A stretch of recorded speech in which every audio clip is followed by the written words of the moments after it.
श्री परमात्मने नमः। अथ तृतीयोऽध्यायः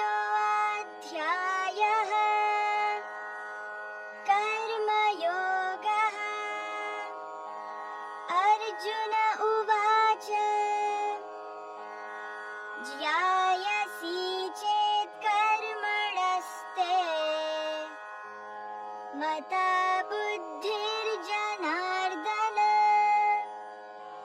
तत्किं कर्मणि घोरे मां नियोजयसि केशव। व्यामिश्रेणेव वाक्येन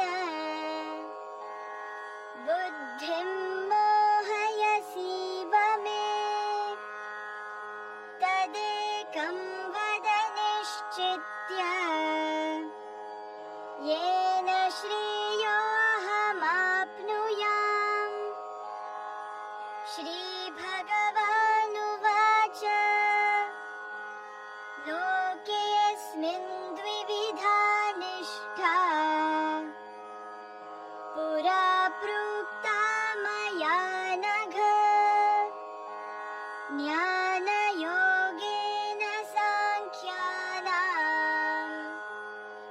कर्मयोगेन योगिनां।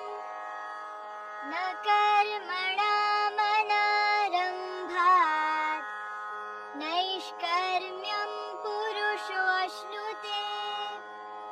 न च सन्न्यसनादेव सिद्धिं समधिगच्छति।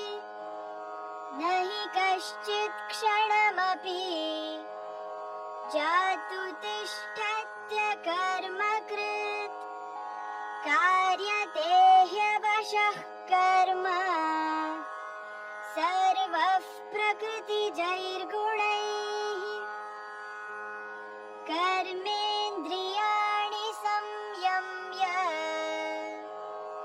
य आस्ते मनसा स्मरन् इन्द्रियार्थान् विमूढात्मा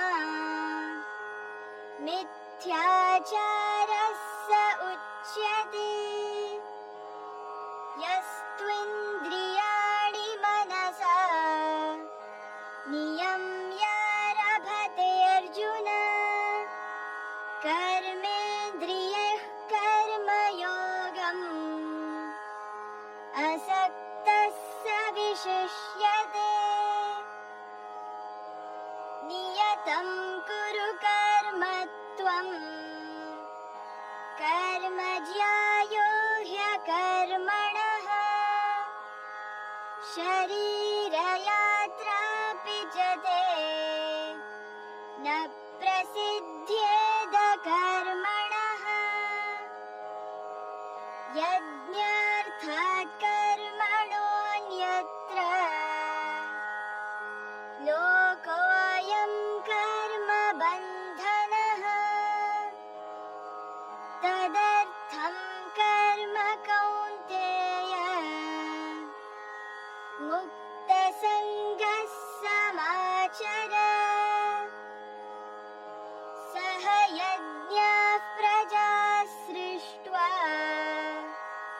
पुरोवाच प्रजापतिः अनेन प्रसविष्यध्वम् एष वोऽस्त्विष्टकामधुक्। देवान् भावयतानेन ते देवा भावयन्तु वः। परस्परं भावयन्तः श्रेयः परमवाप्स्यथ। इष्टान् भोगान् हि वो देवाः दास्यन्ते यज्ञभाविताः। तैर्दत्तानप्रदायैभ्यः यो भुङ्क्तेस्तेन एव सः। यज्ञ शिष्टाशिनः सन्तः मुच्यन्ते सर्वकिल्बिषैः भुञ्जते ते त्वघं पापाः ये पचन्त्यात्मकारणात् अन्नाद् भवन्ति भूतानि पर्जन्यादन्नसम्भवः यज्ञाद् भवति पर्जन्यः यज्ञः कर्म समुद्भवः कर्म ब्रह्मोद्भवं विद्धि ब्रह्माक्षरसमुद्भवम् तस्मात् सर्वगतं ब्रह्म नित्यं यज्ञे प्रतिष्ठितम् एवं प्रवर्तितं चक्रम् नानुवर्तयतीह यः अघायुरिन्द्रियारामः मोघं पार्थ स जीवति यस्त्वात्मरतिरेव स्यात् आत्मतृप्तश्च मानवः आत्मन्येव च सन्तुष्टः तस्य कार्यं न विद्यते नैव तस्य कृतेनार्थः नाकृतेनेह कश्चन न चास्य सर्वभूतेषु कश्चिदर्थव्यपाश्रयः तस्मादसक्तः सततं कार्यं कर्म समाचर असक्तो ह्याचरन् कर्म परमाप्नोति पूरुषः कर्मणैव हि संसिद्धिम् आस्थिता जनकादयः लोकसङ्ग्रहमेवापि सम्पश्यन् कर्तुमर्हसि यद्यदाचरति श्रेष्ठः तत्तदेवेतरो जनः स यत्प्रमाणं कुरुते लोकस्तदनुवर्तते न मे पार्थस्ति कर्तव्यम् त्रिषु लोकेषु किञ्चन नानवाप्तमवाप्तव्यम् वर्त एव च कर्मणि यदि ह्यहं न वर्तेयम् जातु कर्मण्यतन्द्रितः मम वर्त्मानुवर्तन्ते मनुष्याः पार्थ सर्वशः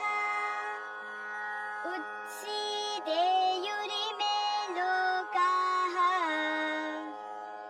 न कुर्यां कर्म चेदहम् संकरस्य च कर्ता स्याम् उपहन्यामि माः प्रजाः सक्ताः कर्मण्यविद्वांसः यथा कुर्वन्ति भारत कुर्याद्विद्वांस्तथा सक्तः चिकीर्षुर्लोकाः न बुद्धिभेदं जनयेत् अज्ञानां कर्मसङ्गिनां जोषयेत् सर्वकर्माणि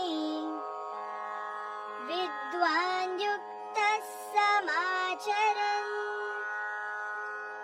प्रकृतेः क्रियमाणानि गुणैः कर्माणि सर्वशः अहङ्कारविमूढात्मा कर्ताहमिति मन्यते तत्त्ववित्तु महाबाहो गुणकर्मविभागयोः गुणागुणेषु वर्तन्ते इति मत्वा न सज्जते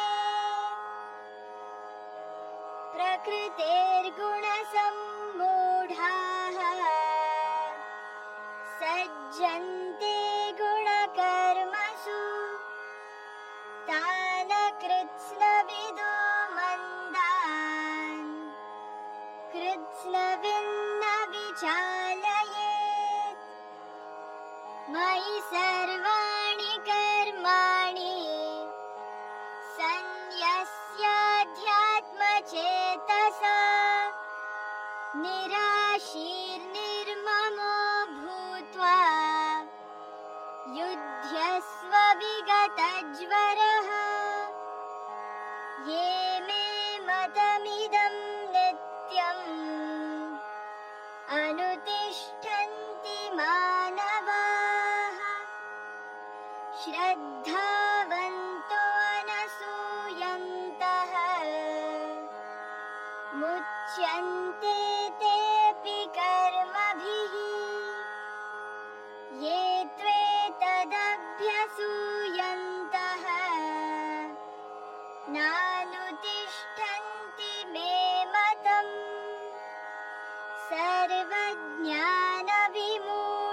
सर्वज्ञानविमूढांस्तान् विद्धि नष्टान् चेतसः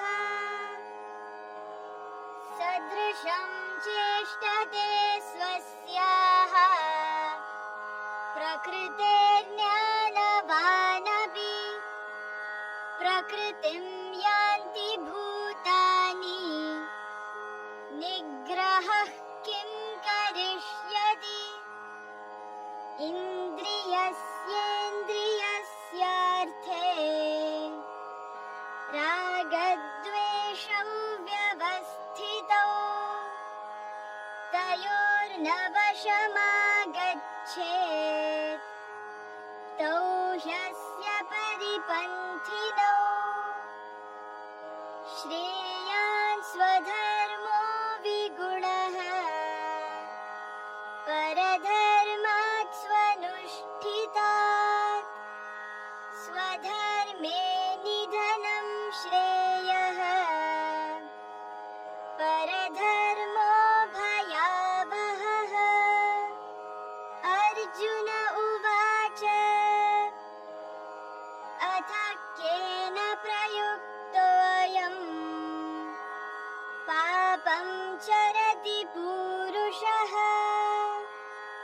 अनिच्छन्नपि वार्ष्णेयः बलादिव नियोजितः श्रीभगवानुवाच काम एष क्रोध एषः रजोगुणसमुद्भवः महाशनो महापाप्मा विद्धेनमिह वैरिणम् धूमेनाव्रियते वह्निः यथादर्शो मलेन च यथोल्बेनावृतो गर्भः तथा तेनेदमावृतम् आवृतम् ज्ञानिनो नित्यवैरिणा कामरूपेण कौन्तेय दुष्पूरेण नलेन च इन्द्रियाणि मनोबुद्धिः अस्याधिष्ठानमुच्यते एतैर्विमोहयत्येषः ज्ञानमावृत्य देहिनम् तस्मात् त्वमिन्द्रियाण्यादौ नियम्य भरतर्षभ पाप्मानं प्रजहिह्येनम् ज्ञानविज्ञाननाशनम् इन्द्रियाणि पराण्याहुः इन्द्रियेभ्यः परं मनः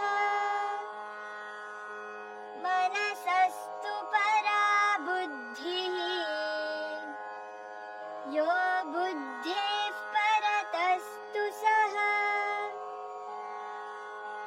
एवं बुद्धेः परं बुद्ध्वा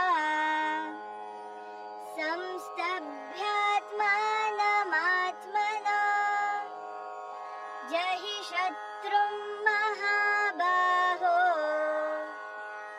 कामरूपं दुरासदम्